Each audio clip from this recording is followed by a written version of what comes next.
আমাদের কর্মীদের এক ফুটা ঘামের দাম দিতে আমাদের যদি জীবন দিতে হয় আমরা সেই জীবন দেব। যারা এখন মামলা বাণিজ্য করছে, যারা এখন চাঁদাবাজি করছে, তাদের দিন ফুরিয়ে আসছে। ধরে এনসিপিতে নিয়ে আসুন, আমরা ভালো মানুষদের নিয়ে আমরা দল করতে চাই। 100 পয়সা ওয়ালা চাঁদাবাজ থেকে একজন শিক্ষিত ভালো মানুষ দিয়ে আমাদের দল করবো। আমরা খবর পেয়েছি অন্যান্য অনেক রাজনৈতিক দল থেকে এনসিপির নেতা কর্মীদেরকে ভয়ভীতি দেখানো হয়।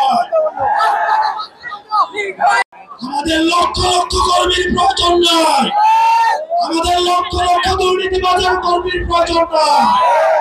আমাদের 10টা ভালো মানুষ নিয়ে হলেও আমরা রাজপথে আমাদের লড়াই অব্যাহত রাখবো।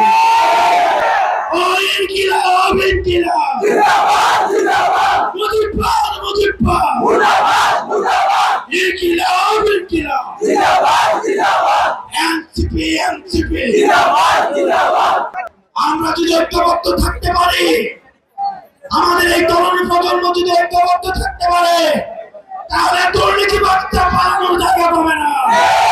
আমরা যদি বাংলাদেশ বলছি বাংলাদেশ করতে চাই, প্রথমত আমাদের ঐক্যবদ্ধ থাকতে হবে। দুর্নীতির বিরুদ্ধে এনসিপির ব্যানারে এনসিপিকে সাথে নিয়ে দুর্নীতির বিরুদ্ধে আমাদের ঐক্যবদ্ধ অবস্থান থাকতে হবে।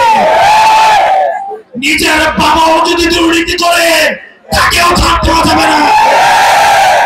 বাবাকে প্রশ্ন করতে হবে 30,000 টাকা বেতন দিয়ে কিভাবে 40,000 টাকার বাসায় থাকে। আপনার ঠিকাদার বাবাকে প্রশ্ন করতে হবে,